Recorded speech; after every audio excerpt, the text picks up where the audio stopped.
Legal 2014-0023. Do you want to read it and then I'll explain?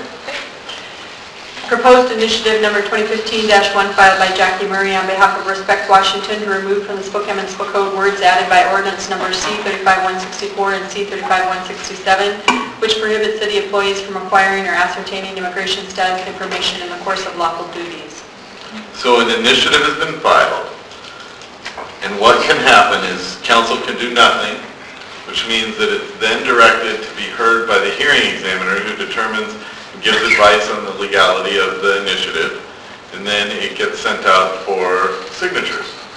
Or somebody up here can make a motion to make this into law, and that could pass and it just automatically becomes law. Or somebody can make a motion to put this directly on the ballot without signatures. And council could pass that, and then it goes directly to the ballot to the people without collection of signatures. Just so everybody's clear, City Council in the last 30 years has never made something law directly from the initiative process, and they've never sent something directly to the ballot. They've always told citizen initiatives to go collect the signatures. Now, so those are the questions on board. So I know we got 34 people signed up and everybody wants to be heard. So I'm not going to say don't come up here, but we're not having an immigration debate tonight. We're making a decision whether to make this immediately, this initiative that overturns a law that this council just passed recently, law, to send it directly to the ballot, or to go collect signatures. And so I just want to be real clear what the parameters of our decision making are here tonight. Correct? Mr. Piccolo, have I gotten anything wrong? I'll just clarify that. Is there a successful motion on the first two options, then it automatically goes from the city clerk's office to the hearing examiner to a very written, formal opinion as to the legal validity and constitutionality of the measure. That happens automatically. Okay. So I'm going to open it up to public testimony. Council President, I got a... No, never mind. I'll hold that question. Okay. And I have heard 3 phones go off in the audience, so please silence your phones. After I warned everybody about laughing, I've heard some loud talking and talk back to people. And so I put this last, so that all our other business is finished. And if we're out of hand, I'm just going to gavel a meeting, we're going home, and there's no opportunity to do anything. And it'll go straight to the hearing examiner. So, just want to be real clear with everybody. Jan Wisniewski. Everybody remember the 3-minute rule.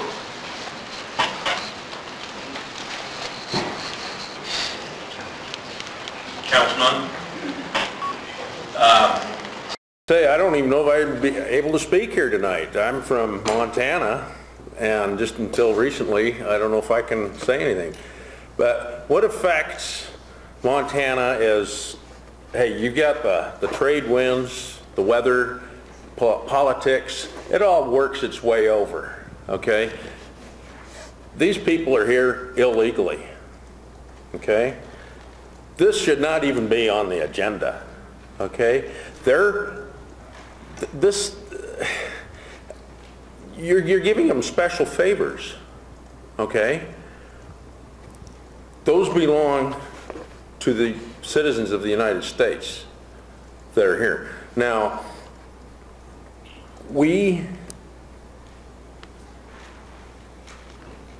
I'm going by the talking rule here, okay? So the thing is everybody going to overlook our rights? And if somebody thinks that we're in trouble, are they going to overlook a parking ticket and not ask us about something like, were you parked there too long, or did you do this, or did you do that? That's favoritism. And this isn't even for people in the club. This should not even be there, let alone how you want to put it there and in front of the people. It's not even right to begin with. Thank you. Tim Carson. After Mr. Carson is Judy Cross. Thank you, Council President and Council members. I about fell out of my shoes when I heard that this council went ahead and passed this. We got a city, Spokane is #1 for car theft in the state of Washington. We're #7 in the entire United States. We got full open borders, and you want to let illegals come in and give anybody sanctuary to this city? I think that's a heinous mistake. That's all I got to say. So I do want to just clarify for the crowd, we haven't given anybody special treatment. This overturns an ordinance that we passed that said that the municipal code will match up with the police policies and the police practices, that the police will not ask people their immigration status. Hello, I'm Judy Crowder. I live up north on a farm. I am not within the city limits, but I have 2 rental properties, so I feel I have a right to speak with y'all, even though I don't have an address in the city. And what your ordinance says, and I believe it's unconstitutional, I'm going to take just a few minutes to go over that, what the U.S. Constitution says, but I want to read so that the people know what this ordinance says. What it says under A is, unless required by law or court order, no Spokane City officer or employee shall inquire into the immigration status of any person or engage in activities designed to ascertain the immigration status of any person. Now B gets a little worse.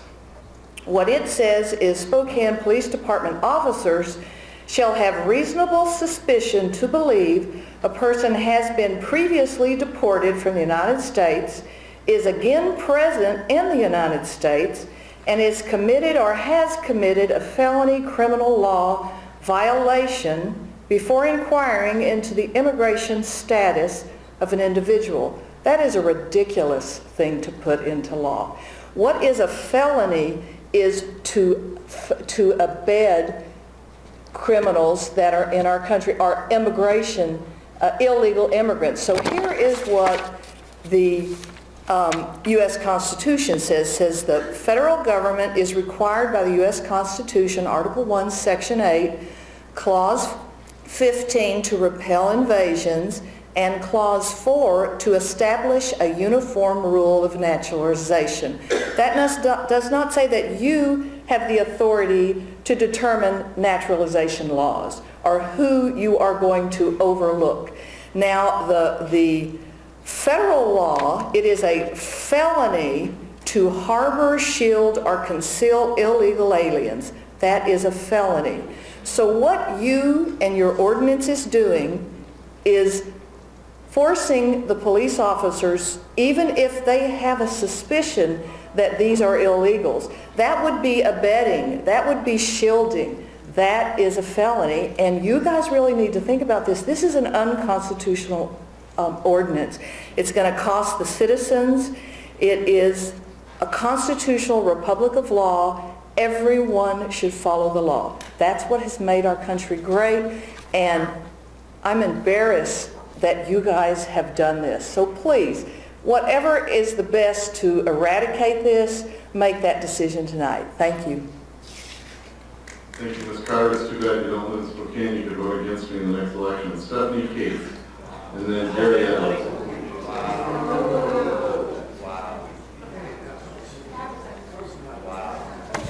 One more outburst in this meeting is called Stephanie Cates, Gary Edwards, Mary Ellen Bell. Good evening, members of the council. I am the newly elected vice chair of the Spokane County GOP.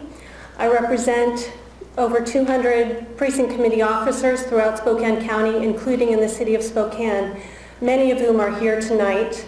I can assure you, as a GOP, we are united against this ordinance and for the initiative to repeal it. If this initiative is not passed tonight, I can assure you that the full weight of the local Republican Party will be brought to bear on the gathering of signatures to pass it by vote of the people. There are several reasons why I believe this ordinance is flawed. I do find it curious that the ordinance mentions, and I quote, a commitment to the equal enforcement of the law. However, this amounts to an unequal enforcement of the law. It's just the opposite. Take, for example, trespass. If someone trespasses on your private property, they're committing a crime. And I believe if that happened to you, all of you would want the police to respond to that accordingly. However, and the police do not need to know how that person came to enter or get onto your property to know that a crime has been committed. A person here illegally is also trespassing. They're trespassing against this country. And we need our officers to enforce the laws and uphold the oath that they took to defend the Constitution. So you're essentially asking our officers to ignore a trespasser and pick and choose which laws they will enforce. I also looked at a copy of the Spokane Police Department policy 428.2 that says the SPD may assist in the enforcement of federal immigration laws at the specific request of U.S. Immigration and Customs Enforcement. Do we really want our officers to refuse to assist ICE in matters of enforcement? I think not.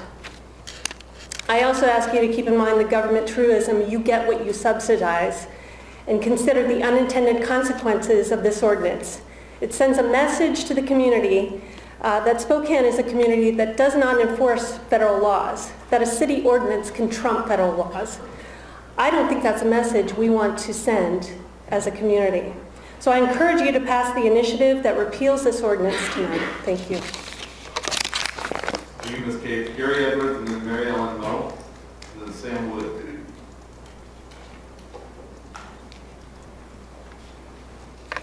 Mr. President, council members, I'm going to talk on issues of life and death. I'm from the sanctuary state of California. And I've been to the ERs when a friend of, actually my brother-in-law, who was the nephew of one of the former governors of Utah, I had to take him there, meet a private plane, and take him into the ER for emergency surgery that would have followed a week later, but his symptoms changed. I waited 12 hours with him to be admitted, almost died. Dr. Linda Liao, who was basically an internationally known neurosurgeon, was waiting on standby. A room was waiting for him for surgery. The people that were waiting in that room were primarily non-English speaking illegal aliens, 12 hours. He had complications. They almost were not able to do the surgery. You're looking at stretching the taxpayer-funded resources of legitimate residents and citizens, not only in the city of Spokane, but also in the communities of Spokane Valley and the county.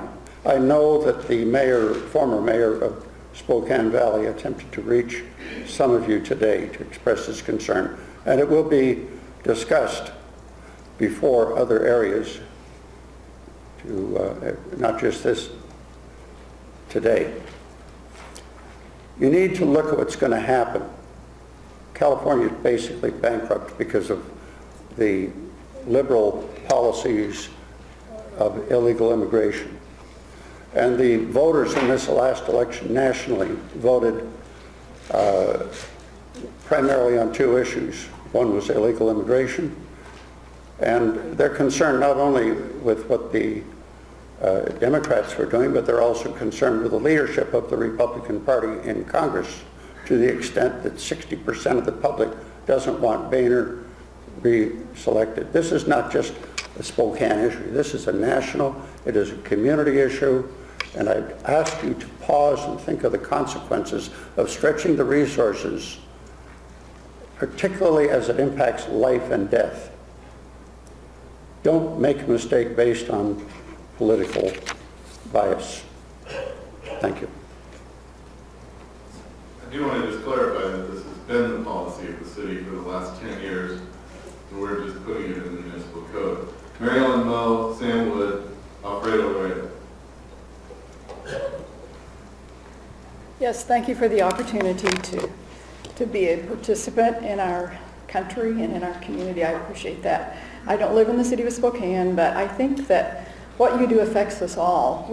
We are in Meade, and so we are in the city of Spokane a lot. We shop, so we are affected by what you do. And I just want to say that I don't know all of you. I don't know all of you at all, actually, but I just can't imagine your rationale for this. I mean, it's like you're siding with something that is an illegal element that's coming in, and it's like, it's so uncontrolled. Our southern border is so uncontrolled. And so now we are inviting more of that in our area by sanctioning something that is illegal. It's illegal for them to be here. And so by doing this, it's a way of harboring them. It's giving them your approval. And I think it's beyond the pale. It's over the top. I can't understand. I wish that you would say, what is your rationale? Why? Why would you do this? Why would you side with them rather than with, the citizens? Aren't we special? Aren't we deserving of special treatment? Why would someone who comes here illegally deserve special treatment? And that goes without saying. All the ramifications with education, we all know that, the education expenses, the health care expenses, all these kinds of things, these are enticements for illegals to be here, to know that they have the protection of the city. Even if this is a small measure, it's still protection to whatever extent it's protection. And it blows me away. I cannot understand why you do that. And the thing is, you guys, we are in mass out there. We're, the populace, and we're controlled by a very few of you. Like the county commissioners, there are only 3 of them, and there are however many of you. I'm not going to say Andrew County, but they're not many. So you've got to be so wise in what you do, because you affect all our lives. So please, please think about this and the step that you're taking, and maybe just disannul it. And I thank you for listening. Thank you. Sam Wood, Alfredo Laredo, and John Anger.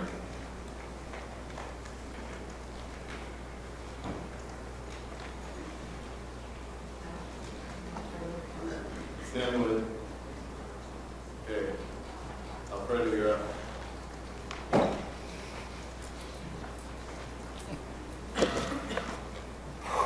I am disgusted so far of the public testimony. I came to this country with my parents from Cuba, and I've been here since I was 3 years old. And granted, yeah, we flew over on the Kennedy Freedom flights, but many of my brothers and sisters, cousins, friends, family came over on tubes, boats. Some drowned, some didn't make it. For what? For the American dream. Our immigration system is broken. I applaud the council for making this a sanctuary city. These are not, human beings are not illegal, nor are they aliens. Aliens come from outer space. Human beings are on the planet Earth. And you know what? Yeah, okay, we have a lot of problems with people coming across the borders. But whose fault is that? It's the fault of our government that has let immigration go so far and made it so difficult to enter this country on work visas or to become a citizen. When we came into the country, it was easy. My parents became citizens not too long after we were here. I think it was less than like 5 years, and we were citizens. I'm an American citizen. I deserve to be here as well as all others that come here. This is the land of opportunity, not the land of hate. And all I've heard tonight is hate. Thank you. John Anger and then David Brooktree.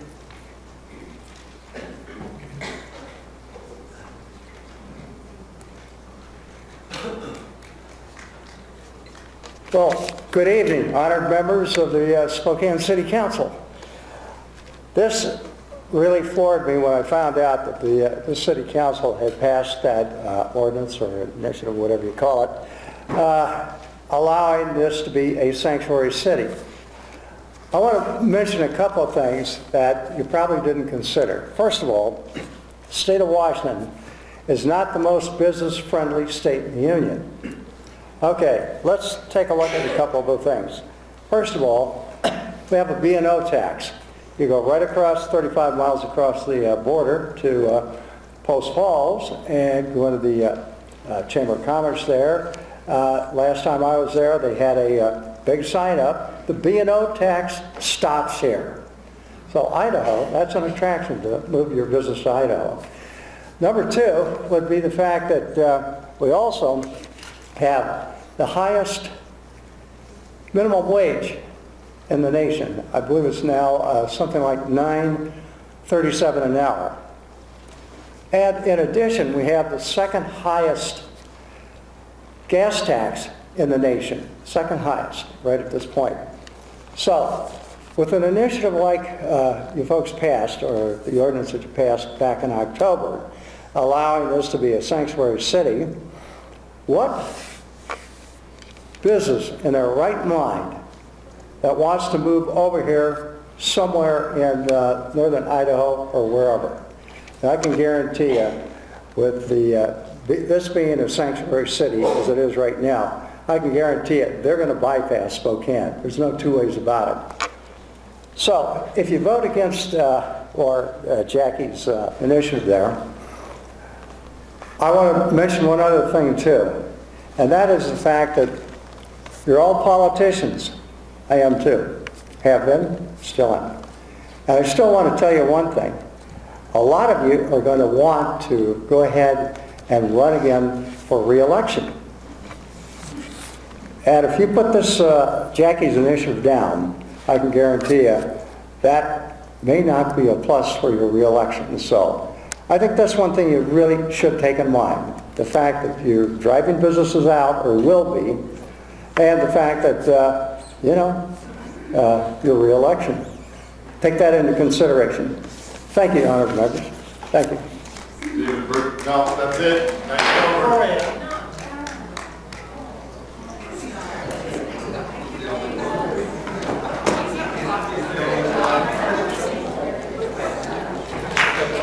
So what's the outcome?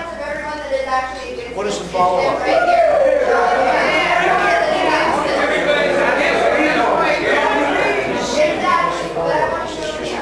I don't know if this is still on, but I do believe that the citizens here have the right to speak.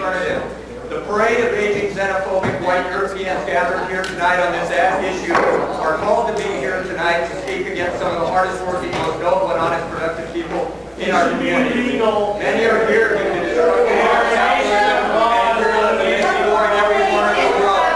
These forces were called here by well-financed... This is a farce. ...organizations via a hysterical mailing by the Tea Party patriots, Northwest Grassroots, and other GOP affiliates, including the local chapter of FAIR. This is a total...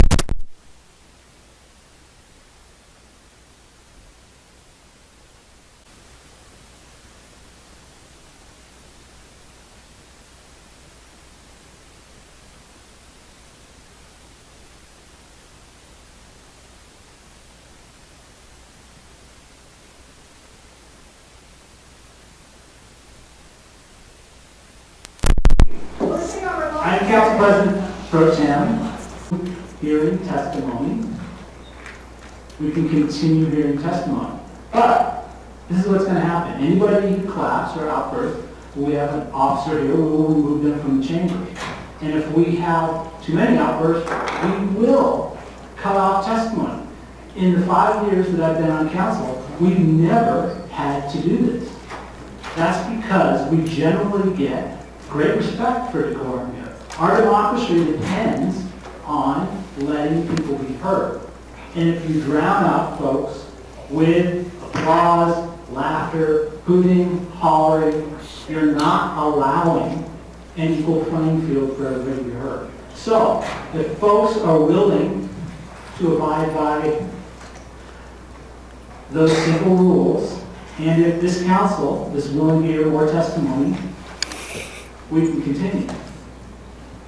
Thank you. But this has never happened ever.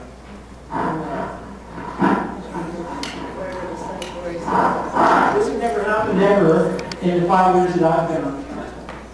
Because people respect the rules that we have here.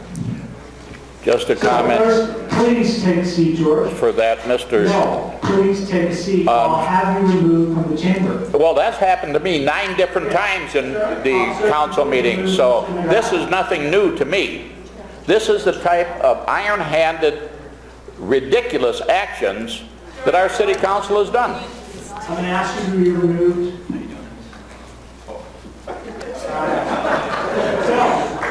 Without further ado, I just want to ask the council if they would like to continue hearing testimony. Councilmember Fagan. Thank you, Council Pro Tem. You know, in the past, other meetings that we've had some heated debate and discussion on, there have been some limited things that were allowed in the chambers. Now, obviously, we want to dispense with the sound, anything noisy. So, are you going to be accepting of the waving of hands and things to that effect? Just make those silent hands as much as you want. But I have the same low tolerance as the council president for anything else, because we need to have a fair forum for everybody to express their opinion, no matter what that opinion is. And I absolutely respect the decision of the council president to take lead. So, with the rest of the council's consent, would you be interested in continuing to hear testimony? Yes? I just would like to clarify again, and maybe you can state one more time. This is not a decision on the issue. This is a decision on where to send the issue. And I'm not hearing a lot of discussion about that. So far, I can't see anybody, maybe one person has addressed that which we are actually considering tonight, which is whether to enact this into law immediately, whether to spend $30,000, $40,000 to send it to the ballot without gathering signatures, something that no council has done, as far as I'm aware, in the history of Spokane, or whether to send it through the normal initiative process, which is to send it to the clerk and allow initiative signatures to be gathered. So that's all we're here to discuss tonight. And I'm going to ask once again that when you come and address your remarks, please address that issue.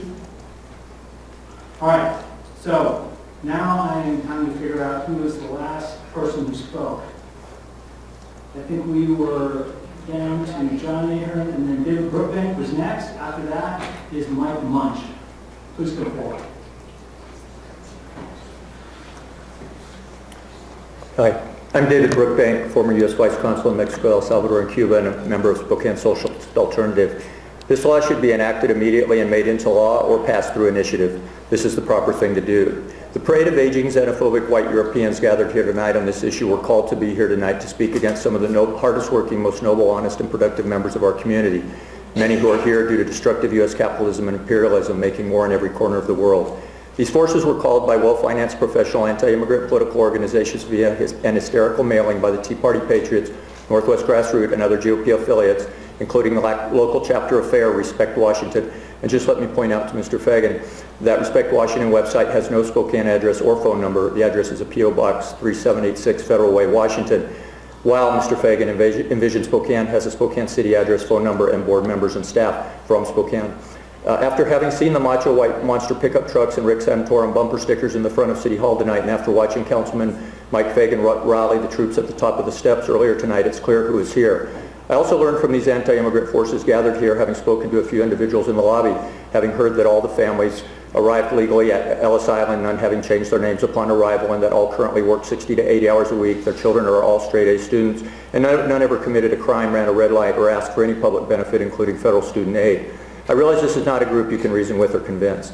Be clear that USCIS ICE has been documented assisting Spokane Police Department and vice versa in dealing strictly with political activities such as those of us involved with Occupy and other constitutionally protected speech. So I'll again address the people in the community that aren't here tonight. Voy a hablar a mis amigos latinoamericanos que no están aquí esta noche para decirles que estamos aquí para defenderles en cualquier momento contra fuerzas racistas y antiinmigrantes aquí en esta comunidad. Yo personalmente estoy a su lado como he estado siempre y hay muchos que vamos a estar aquí con ustedes. Lo que quiero que sepan es que son gente honrados que trabajan diariamente en nuestro camino y gracias al Consejo por haber hecho lo que están haciendo para enfrentar los abusos que sabemos que cometen nuestras policías. Gracias. Thank you. Now, Mr. Mike Munch.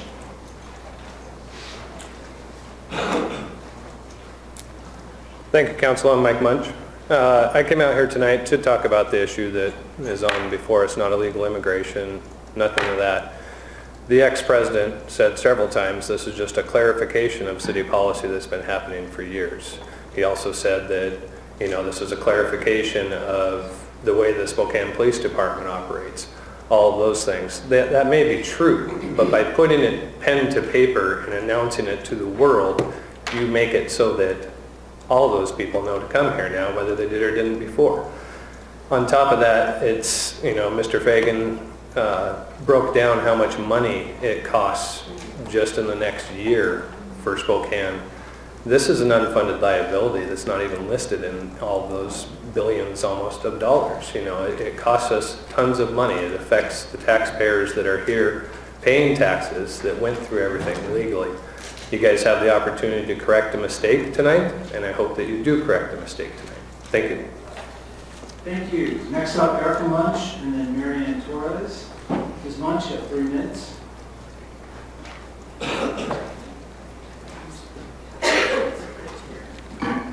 Hello, City Council members. I am here to ask that you do the minimal thing that you can possibly do. If it has to be to gather signatures, because I'm trying to abide by what you're asking me to abide by, then be it gather signatures. But whatever the minimal thing that you guys can do on this, it would really appreciate it if you guys didn't do anything with this and just completely threw it away. Sorry, I'm really nervous. As I look through the internet, as I've done research, as I've talked with people, as I read and read and read and research, you know, I just see article after article of people that are victims of these people that are here illegally. I see like I'm not sure if I'm pronouncing it right, the Bologna's family that were shot at a stoplight, and this person had been arrested. The person that killed them, Ramos, was arrested 3 different times, and they just continued to put him right back out on the street because San Francisco is a sanctuary city. And again, over and over again. And then there's quotes from Mr. Bologna's brother-in-law, Frank Kennedy, was quoted in the San Francisco Chronicle. All San Francisco's sanctuary ordinance has done is bring violence and death to this once great city. We want other sanctuary cities in the country to observe this closely and end their policies. The Bologna family, it should be noted, is a legal immigrant family. They followed the rules, completed the immigration process, and contribute to the greater society in complete sunlight. Now, I don't know if the rest of you remember or not, but I sure remember. I was in the Army. I love this country. I remember the terrorists that came in on September 10th. 4 were captured on the U.S. border. I also remember the terrorists on September 11th that caused our nation to suffer the worst terror attack ever carried out within the borders of our country. The perpetrators were all illegally here. They managed to gain entry into the United States and managed to hide in plain sight. I'm scared to death for my family members because I don't want terrorists to be given, I don't want them to want to come here. I don't want them to be given an invitation. Please, we don't want to invite criminals and terrorists to come to our city that we love and care about. Next up, Mary Ann Torres, followed by Jackie Murray. You have 3 minutes.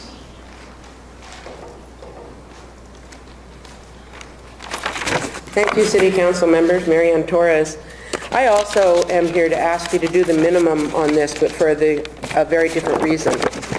You're hearing a lot of fear-mongering and anger tonight, and I hope you remember a similar such nastiness when a marriage equality issue was before you some time ago.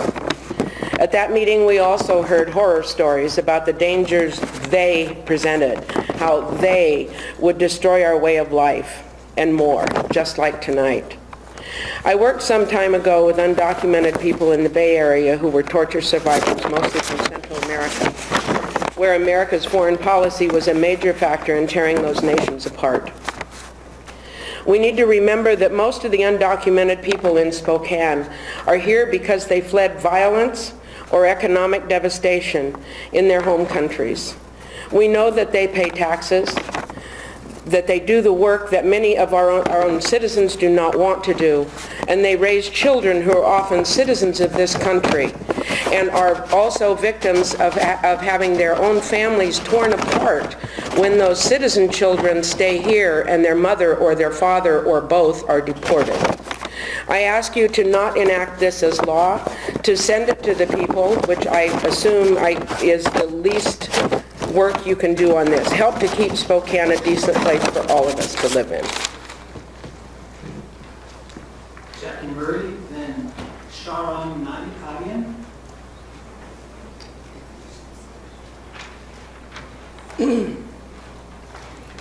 Okay, I've heard the hate mongering.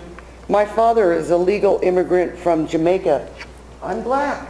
Okay, so I want everybody, I want everybody who wants to come to this country and who wouldn't to do it the same way my dad did. He did everything what he should do. He married an American woman, which was my mother. He was naturalized the day after I was born. He served in the armed forces. He was never a ward of the state, etc. So all I'm asking is for everybody to have to do the same thing my dad did. There's nothing wrong with that. It's not racist. But it is racist to say, oh, it's all those European ethnocentric evil white people, or all the Mexican people, or all the Russian people, or all whoever people are wonderful people and should be allowed to invade our country. It's unbelievable to me. So, you know, that wasn't what I was planning on talking about. I have this nice little outline here, so maybe I should get to that. We citizens were not asked if we wanted to reward lawlessness by welcoming crime into our city. The City Council has done a poor job protecting its citizens against illegal activities in the first place, and if you look at our crime stats, you'll see that that's true. And inviting more is just insane. You know, okay, I'm going to move on. The City Council is placing an enormous burden on the citizens for welfare for people who can't legally work. The City Council is actively placing the citizens' health at risk by allowing unchecked foreigners to our bosom. Who's going to take responsibility for the health care costs as a direct result of allowing people to bypass our immigration system and have the health screenings, like that EVD68 and the untreatable tuberculosis and the things that are checked for in our immigration system as they should be?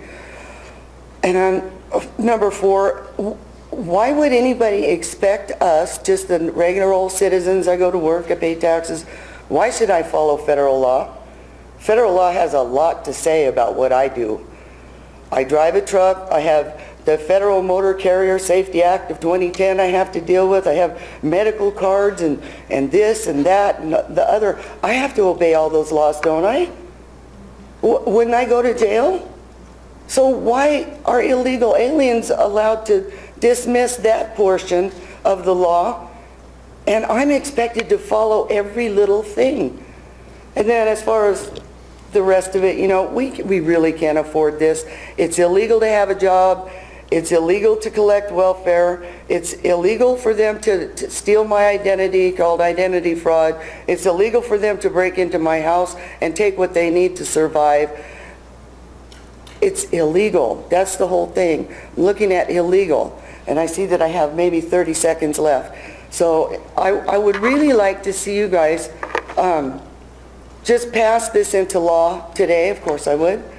Because you did this suddenly last time. You just suddenly passed it. Tell the police they have to do their job. I don't care how long it's been they haven't been doing their job. Tell the police to do their job and just rescind this whole thing. Thank you. Thank you.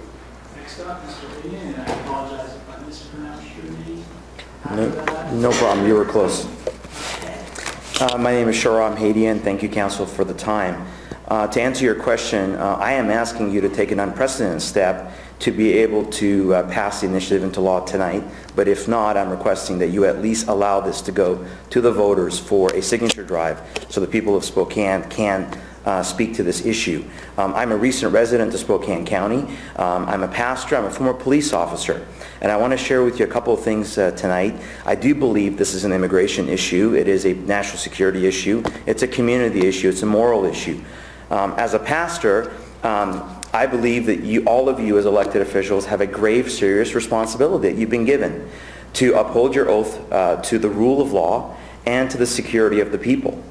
But more importantly, you have a higher responsibility. God has instituted civil authority to execute justice against evildoers. And when we pass laws to make legal what is lawlessness, lawless behavior, violating the oath of office, violating the rule of law, and putting the people at jeopardy, you're not just violating your constitutional oath, you're violating the higher laws of God.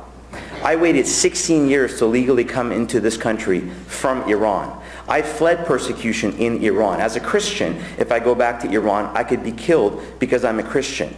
My family left Iran 5.5 weeks before the overthrow of the government, and I waited 16 years lawfully to become a United States citizen. As a police officer, when I was working in the city of Redmond, the city of Redmond, which is in King County, has a sanctuary policy. King County has a sanctuary policy. On one arrest that I was a part of, we stopped an individual in a vehicle, undocumented, no insurance, no license. The vehicle didn't belong to the individual.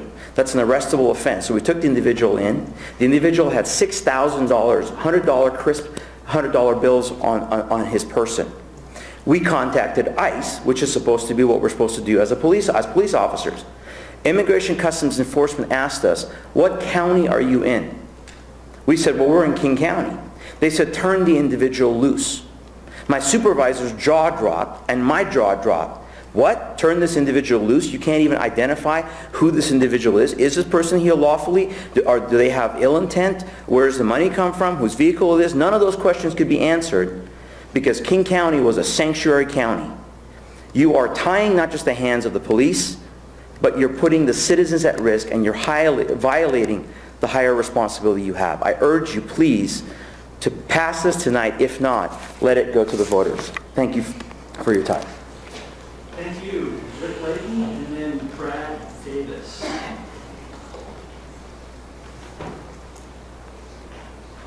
Thank you, Council. I tend to see things in pretty simple terms.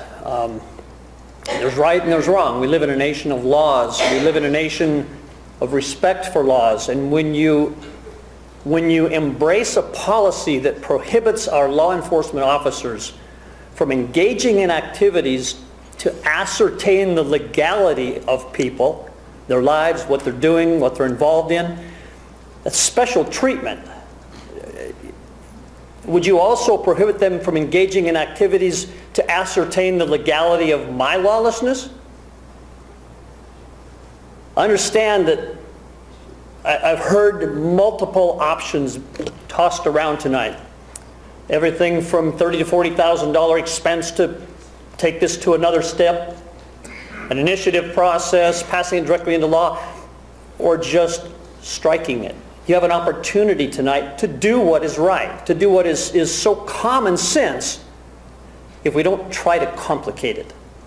You can do the right thing, rescind it, strike it. Don't formally embrace a policy of lawlessness. Thank you.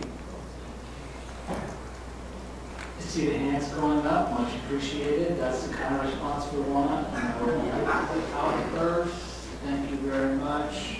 Up next is Brad Davis, followed by Gina McKenzie. Hello. Thank you for coming back and hearing my voice. My name's Brad Davis. I was born at Holy Family Hospital in the city limits.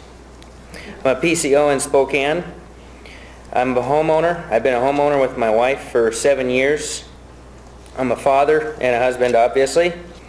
When I lived in Southern California as a child, I went to kindergarten and first grade and in the public schools. That's obviously a great passion to the majority of you guys.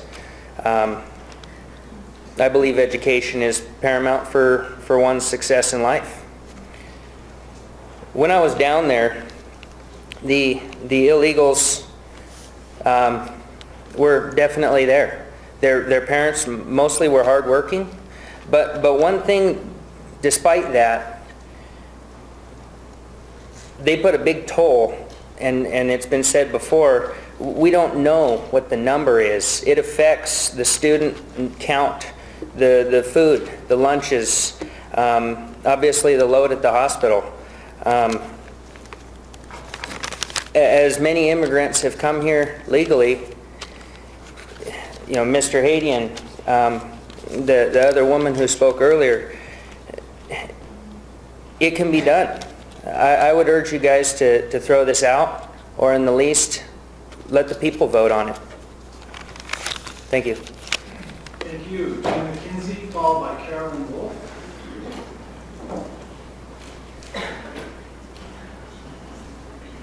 Good evening. My name's Gina McKenzie, and I first off would like to thank you, council members, for continuing the meeting tonight. Everybody, this is a very serious, big issue. I think everybody realizes that. In fact, it's gigantic. So I'm going to keep this brief, and I would ask that if you don't rescind it tonight, that we put it directly to the vote of the people and let the citizenry decide what they would like for the city, because it is such a giant issue. Thank you. Thank you for addressing the issue before us tonight. Carolyn Wolf, followed by Tim Ben. You have Carolyn Wolf in the audience? No? Mr. Ben, please come forward. After Mr. Ben will be Lindsay, Lindsay Bodke, so she's not testifying, is that correct? And that would be Lisa Johnson. Is Lisa Johnson here? No. So after Lisa Johnson would be Marvin Newcomb. Is Marvin Newcomb here? Great. Proceed, Mr. Ben. I would say that we need to put this out to the voters, if not repeal it as a council. I believe the city's police department does not look into immigration status because we have federal officers here that do that. But our city is the last line of defense to do that if the federal government does not. So I would ask that you do not put this into code, so that if the police at some time needs to change that policy, they may. That is all. Thank you. Marvin Newcomb. Followed by Carol Black. Carol Black is a name. Is Carol Black here? No. So after Carol Black, Steve Black. Oh, wait, she is? Yes. Did you want to testify, Ms. Black? Is that a yes? Yes. Okay. Please go ahead, Mr. Newcomb. Ladies and gentlemen, first of all, having something on the books tells everybody it's okay to break the law. I was listening to Patriot Radio with Matt Shea today, and he said it breaks the Washington State Code, it breaks the U.S. Code, which makes what you guys are doing felony. I would ask that since there is a quorum here, that you would just take it out of the code, or that you would vote not to do it, or in the last case would be to go ahead and let it go to the vote of the people. Mr. Piccolo, I got a question for you, sir. This is not a question and answer period. You can state your question, and one of us will be happy to try to answer it later, but you're not allowed to question Mr. Piccolo. All right.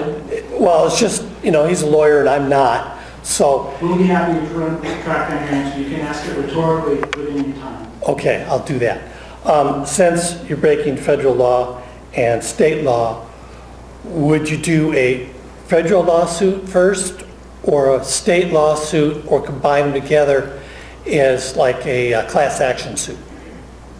That's what my question was, because this is important. Thank you. Thank you. Next up, Carol Black, followed by Steve Black.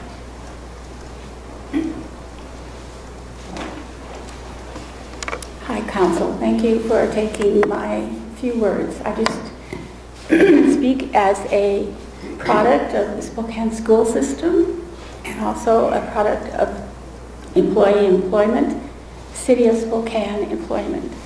And At first, my husband and I were talking about moving away because we were very unhappy with the direction the city is going.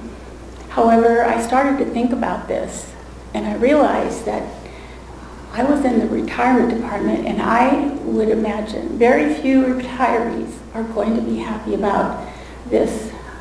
My suggestion is please consider, I don't expect you to make this a law tonight, simply because we don't have everyone here, but since you probably won't, we're happy to get the signatures. You won't have any trouble getting plenty of signatures.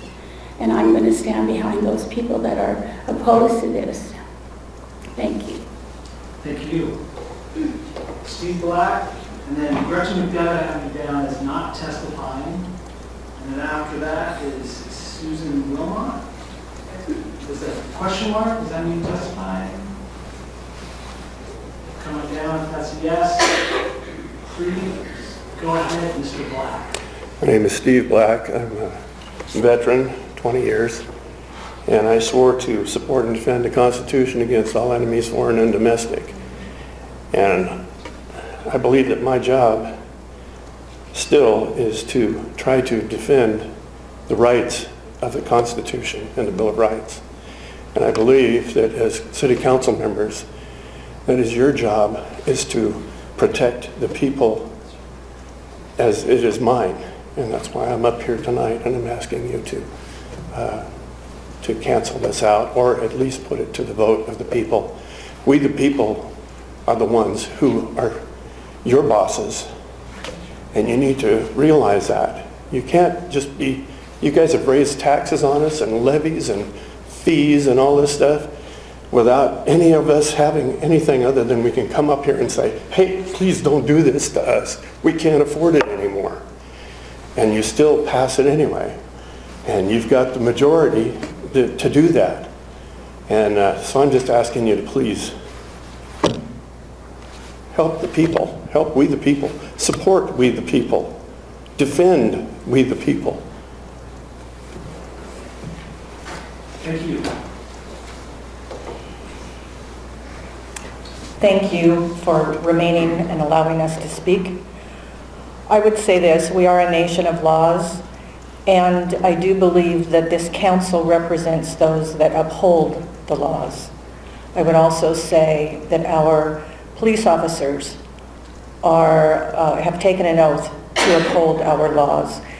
And when we have a city council that is prepared to ask our police officers to ignore the law in one respect or another, I think it's very inappropriate. And I don't believe that this is something that this city council should have acted upon in the first place. I would go the next step and say this, we're at a time in our nation where our police forces across this country are under extreme pressure. They're in fear for their lives. They're not sure which way to turn, who to turn to for support. And I would beg this city council to respect those officers that are a part of this city and ask you to uphold their desire to follow the law. And I ask you to remove this. And I ask you, if you're not willing to do that, to put the vote before the people. I don't believe that the people will support allowing our officers to be forced to ignore the law of the land. Thank you. The next person I have signed up wanting to testify is David White. Please come forward. After that, we have Richard Christensen. You have 3 minutes, Mr. White. Thank you. Thank you, council members, for staying.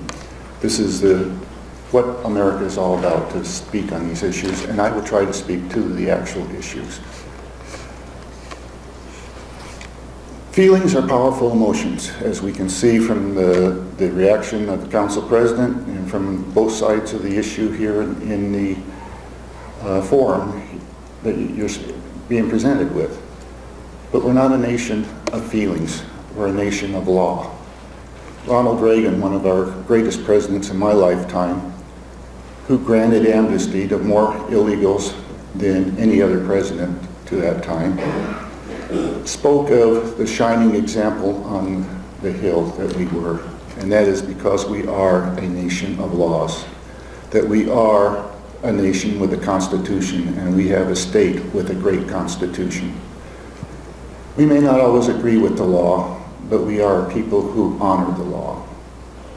If you don't like the law, you need to work to change the law. We talked about the education of our children.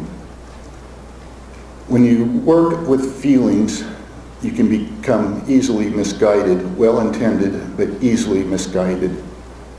What kind of example do we set for our young people when you as a council decide to set aside a law because there are strong feelings one side or the other of it? It's not right.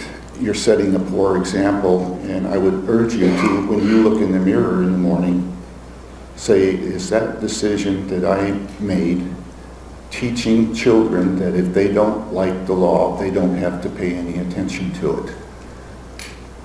This is the importance of what we're doing here, folks. This is the importance. We have to give guidance to our young people. And when you decide as a council to set aside a law because you don't agree with it, regardless of how many people are in favor of it or not in favor of it, you are setting a bad example. I know you were well-intended when you made the decision that you made, but I want you to think about the example that you're setting for our youth. You have the opportunity right now to set that right and return back to where it was. Just because we've always done it that way is no excuse to keep doing something that isn't right. You're basically violating the law, and you're taking away a tool from our policemen. Please reconsider, and either, if you can't vote with your quorum to reverse this right now, put it to a vote of the people. Thank you. Thank you. Richard Christensen signed up not to testify. Terry Burton signed up not to testify. I have Tom Hayes, who has a question mark on whether he wants to testify. Please come forward, Mr. Hayes, if you'd like to testify. Now is the time.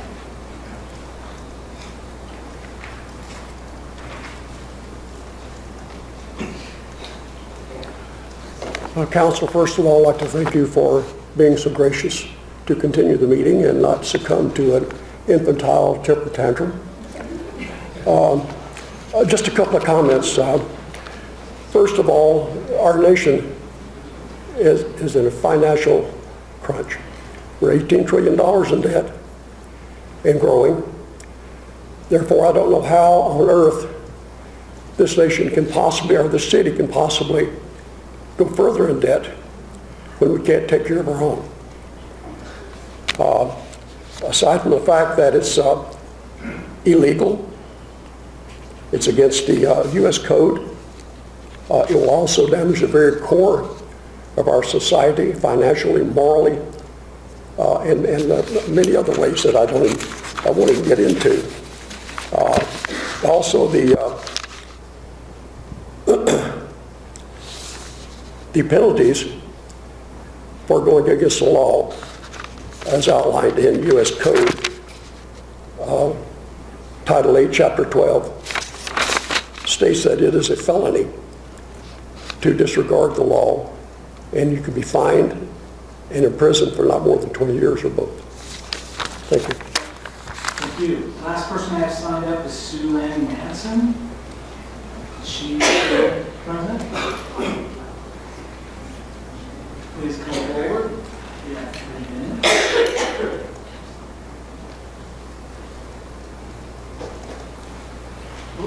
Where? Did you? Right here. Sorry. I don't get Channel 5 because I don't live in Spokane. My mother still does, and I get to see it occasionally. I came just to watch. I was interested in how this was going to go and what the testimony was going to be like. And so here's the perspective from what I've listened to this evening, is that you have a group of people who would really like to vote on this policy that's been put in place, and you have an option to let this go to signature gathering. If it gets the signatures, it'll be up for a vote, and that would allow everyone to have their fair say. I understand from the background that you've given how unusual it would be for this to just be passed straight into law or to be passed directly, you know, to the ballot without the signature gathering. So it seems like you have a simple decision that will satisfy most everybody in the room. Go ahead, let the signatures go, let the debate go on, and see what the city says. It does concern me that in the name of equal protection under the law, there are two classes. As an employer who used to own a business in the city of Spokane, I was required to check on the immigration status of every person we hired, including a young woman whose mother was a good friend of mine, and I knew the entire story of her birth and was absolutely positive she was a citizen. Still had to document all of that, and yet there seems to be policies in the city of Spokane that say police cannot document that. That's just very odd, and I think that that needs to be something you all take into consideration. Thank you. Thank you. That is it for people signed up to testify. If anyone else cares to testify, please come forward now.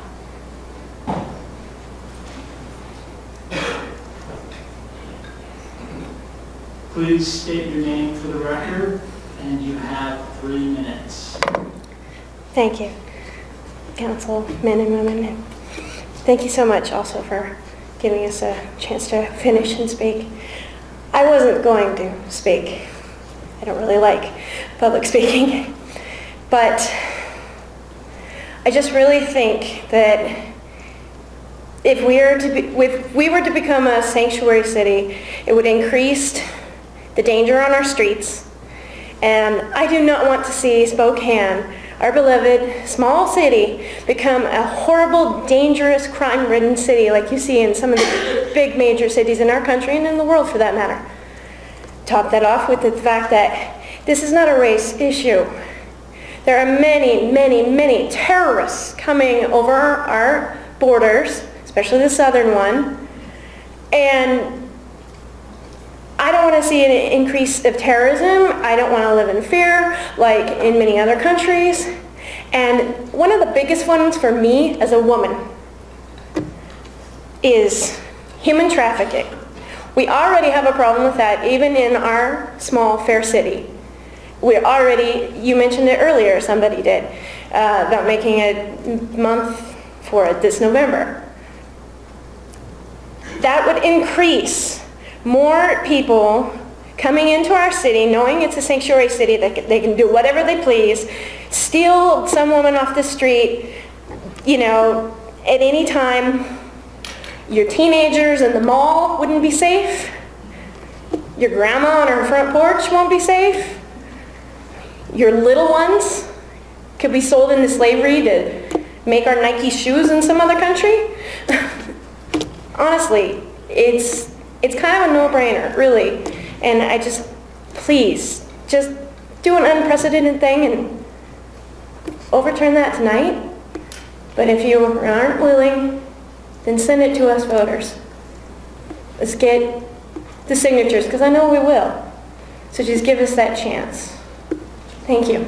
Thank you. Ma'am, could you state your name for the record, please? Forgive me. Lisa Johnson. Thank you.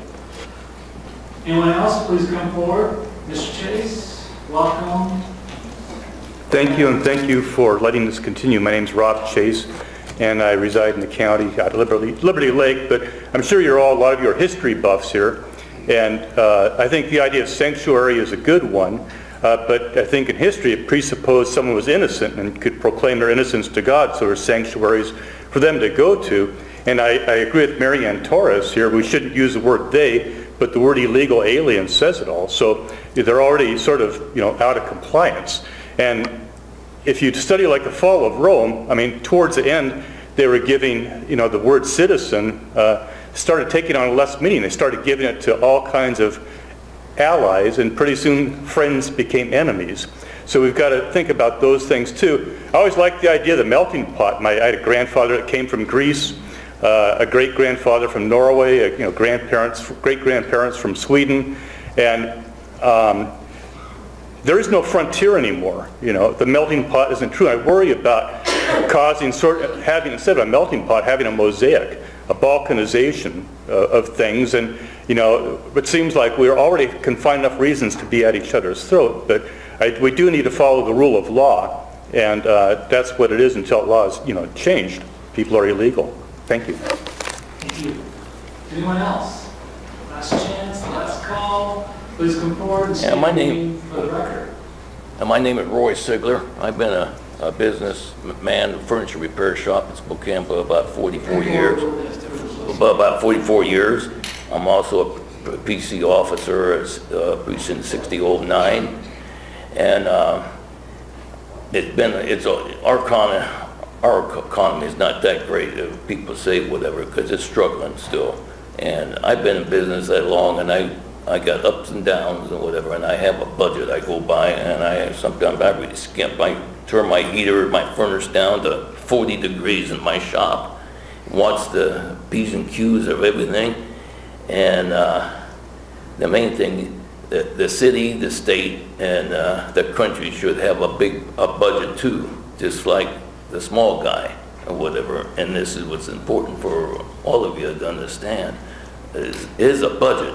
You only spend what you got, and you can't just keep raising taxes. It keeps going up, and that all these grants and whatever, as you know, it's just a tax increase, but it's 40 years down the road or 80 years down the road, and you can't do that. Or if you keep doing that, we'll end up like Detroit, Michigan, broke. Okay, thank you for listening to me. Have a good year. Thank you. Last call. If you want to speak, come up in that front row. Please state your name for the record. You have 3 minutes. All right, thank you. My name is Justin Mauger. I just came down here. I'm not totally prepared, but I was at home watching on Channel 5, and I just heard some really outrageous things being said here. And I worry about how this represents our city and the people in it. I was born in Pullman, raised in Spokane. I moved here when I was about 2 years old with my parents. Before I came down here, I was talking to my parents. I told them what was going on. They said, come represent us, because I'd say 80–90% of what you hear here is not representative of Spokane, not the Spokane I know.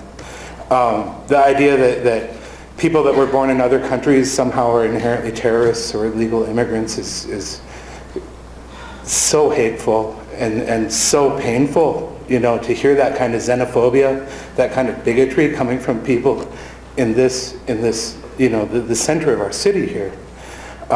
It's the kind of fear-mongering that I think will bring us down when we need to support each other to bring each other up.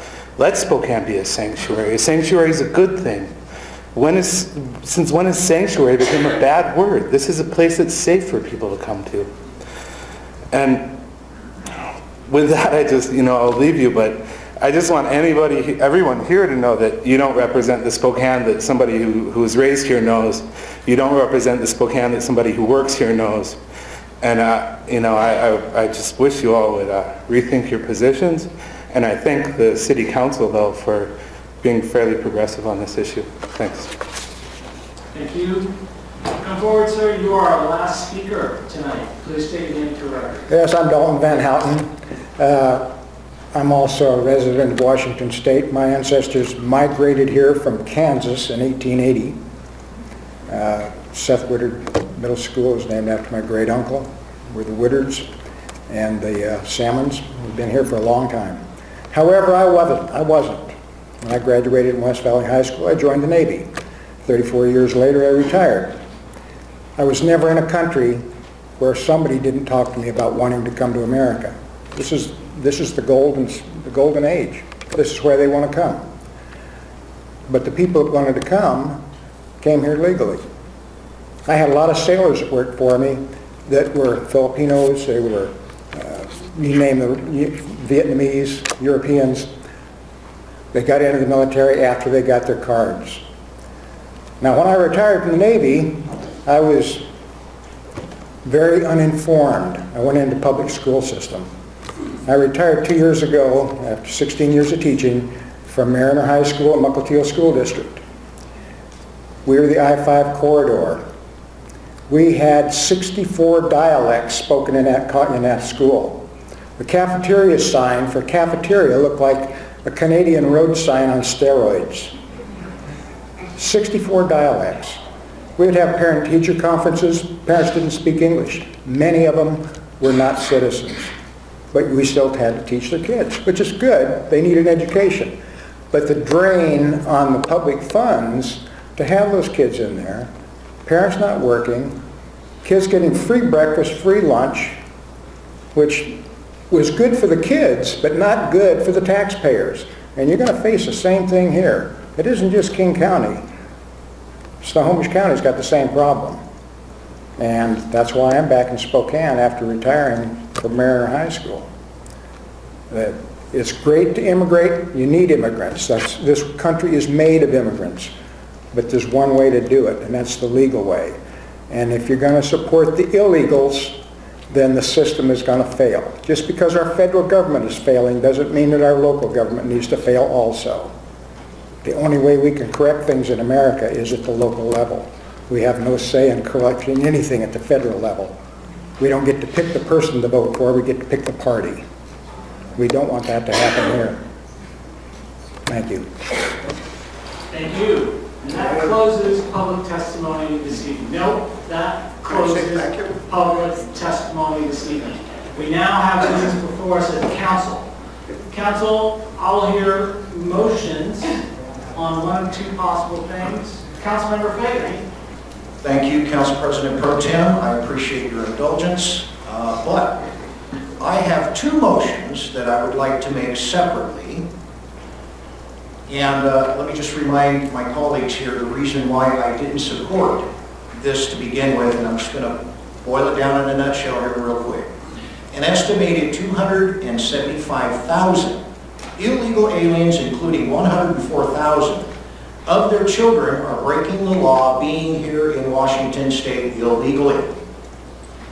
These same people are costing you and I $2.7 billion a year in Washington State. Yes, you have heard the word estimated. I will issue the challenge once again. I challenge anybody to take a look at that FAIR report. And I'm sure... You're breaking out. Oh, I'm sorry. I'm getting the signal from you. Gotcha. Sorry about that. And I'm sure that once you scrutinize this thing, I mean, even at $1 billion of subsidy, sorry about that, $1 billion of subsidy, just to give these guys the benefit of the doubt, that is way, way too much. Way, way too much. And again, we are a nation of laws. If you're going to come here, you need to come here the right way, the legal way. So, my first motion is this. I move that this council adopts Initiative 2015-001 in its entirety. Do we have a second? Second. We have a motion and a second. Does anyone want to speak to the motion? Councilmember Allen. When this came around the first time, I did not vote to put this anti-bias sanctuary city in for a couple of reasons, many of which were stated here tonight. I think that the handcuffing the police, for lack of a better word, and them performing their job was a challenge. The other side of it is that part of what makes us attractive is we are the land of opportunity, and it does become a very personal side when these families get here and they start going into schools and they build friends and relationships. So there is a definite personal side to it that sometimes I don't think it gets addressed. But we are also a nation of laws and personal accountability. And so for that reason, I definitely support Councilman Fagan's motion. Any others wish to speak to the motion? All right, I'm going to speak to the motion, and I'm against the motion because I have worked on initiatives in the past and guided initiatives and signed initiatives that have been produced by the City of Spokane citizens. And I've never seen this council ever skip the process and bring it straight to a vote, skipping that important part of our democratic function. And I haven't heard a compelling reason tonight why this initiative is special over all other initiatives that have occurred in the City of Spokane in the last 30 years. So I'm going to argue against the motion. All right, this is a voice vote, not a button vote. All those in favor, please say aye. Aye. All those opposed, nay. Motion fails, 6-2. Okay. Council President Pro Tem, got my second motion coming up. Can't have it 6-2, there's only 6 of them. I'm sorry, it's so late, my math is failing. So, please proceed. Thank you. All right, on my second motion, I would move that this council place initiative 2015-001 onto the 2015 general election ballot, foregoing the signature gathering process. Do you have a second? Do you have a second? We have a motion and a second. Does anyone care to speak for the motion, one way or the other? Councilmember Walker. Well, in a similar light as what you stated, Councilman Snyder, in the time that I've been on council, every initiative that's come forward, I've asked those folks to go out and collect signatures, and I'd like to do that on this one. So I'll vote against the motion. Any other comment? Councilman Page. You betcha. Just wanted to remind everybody here on the dais that, I have heard several times during the deliberation up to the point that we passed the ordinance last fall, that what we were doing was codifying an existing Spokane Police Department policy. Well, I'm sure that the audience out there would it would blow your mind to know how many times that I have heard the statement that we, the council, are the policy-making branch of the city. And we could have affected the policy. In addition to that, if we do not, then in my humble opinion, what we're doing is, as opposed to engaging in those activities where we create more co-workers, we're actually going to be creating more caseworkers. Any other comments? All right, well, I'll make a comment here. I think one of the most popular things that I hear requests for in the city of Spokane is more police work. There is never a lack of citizen concern or request for the police to do this. Capture speeders here near my house. Address graffiti here near my business. Attack prostitution here in this neighborhood. Property crime over here. We're never going to run out of citizen requests on our police officers' time. The tricky thing is managing their time within the budget constraints that we have. And tonight, what we're basically hearing is a request for police to do more than we've been doing. And in fact, somebody else's job, INS and Border Patrol. And I know that the Border Patrol has the resources that they need to get this done, because sometimes they come uninvited to calls that our police officers have. They have so many personnel that they often come into the city of Spokane and Spokane County in search of more things for them to do. I'm not interested in giving our officers another job. They've got plenty of things to do right now. I'm going to reread something you heard a little earlier this evening. Whereas many immigrant victims trafficked in the United States do not speak or understand English, are held captive and isolated, and are unaware of their rights and unable to access services or ask for help. And both U.S. citizens and non-citizen men, women, and children can be the victims of human trafficking.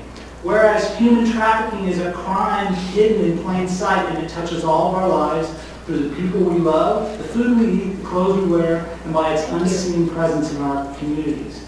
That was the salutation that we read at the beginning of the meeting. I ask you, if you are someone who's caught up in a slave situation, brought here to this country against your will, undocumented, and you know if you go to the police, you have a chance of them asking your immigration status and thus being deported, are you going to report those illegal activities that brought you to this country? I think the answer to that is pretty obvious. And that is the biggest reason for this policy, one of the biggest reasons it passed in the fall. I think it's ironic that we're looking at that salutation on the same evening that we're considering this issue. I just want to make a note on testimony tonight. I want you to know that the meeting continues at the request of the Council President. I asked his permission to continue the meeting. I want to thank the Council President for being a good steward of our meetings and having a commitment to high decorum and respect in the audiences. The outbursts we had tonight were extremely unusual. We don't have that here often at the City Council. I think the council president was really clear about the high standards of behavior that he had for people coming to testify. The other reason we're still here is because all my colleagues that you see here before us were willing to continue to stay, and I want to thank them and Council President. But I also want to thank you, because despite the outburst, the testimony that you brought us this evening was well-reasoned, it was understandable, it was clear, it was intelligent, and it addressed the issue in most cases, and we appreciate that, because we know that without the democratic process and without your ability to give public testimony, there is no power in anything that we do. So I want to thank you for coming down. And just to clarify, we don't really care if you're not from the city of Spokane on issues. We do care, at least some of us do, if you're in the city of Spokane and you want to run an initiative in the city of Spokane. But we often take testimony from folks outside the city, sometimes even outside the county. And we welcome you coming to our democratic process. And I just want to make that completely clear. So thank you for coming down tonight, no matter where you live. And with that, let's take a vote on the motion. Or do we have... Shall I restate the motion just as a refresher? Or? Yes, sorry, that's all right. Tell me I talked too long there, Mr. Baker. No problem. Just making sure. Understood. I move that this council place initiative 2015-001 onto the 2015 general election ballot, foregoing the signature gathering process. All right, with that restated motion, and we have a second, and we hear no more testimony, voice vote, all those in favor, please say aye. Aye. All those opposed? Nay. And I believe that is a 4-2 vote. And it fails. With both those measures fail, we have no business before us, and the measure will now go, yes? So you need to make the motion to put it out to signature? We don't need to make the motion. The failure of the two motion automatically sent it to the city clerk. To the hearing, excuse me, our new process where the hearing examiner will look at the validity, and then it goes to the clerk, and then it will go to signature gathering. And I correct on that, Mr. Fiscal. Just to clarify, once the hearing examiner issues the original opinion, the sponsor has an opportunity to do that opinion, make any changes to the issue measure based on that opinion, or the sponsor can decide, I'm fine with the way it is, and we go forward as of that date. There's a formal date that will be issued by the city clerk's office as to when they go to get canvassing. So remind us what the timeline is. What's the deadline for getting signatures in order for this to be on the November ballot? Once the hearing examiner process is over and the sponsor has to go forward with signatures, they have 365 days to collect signatures.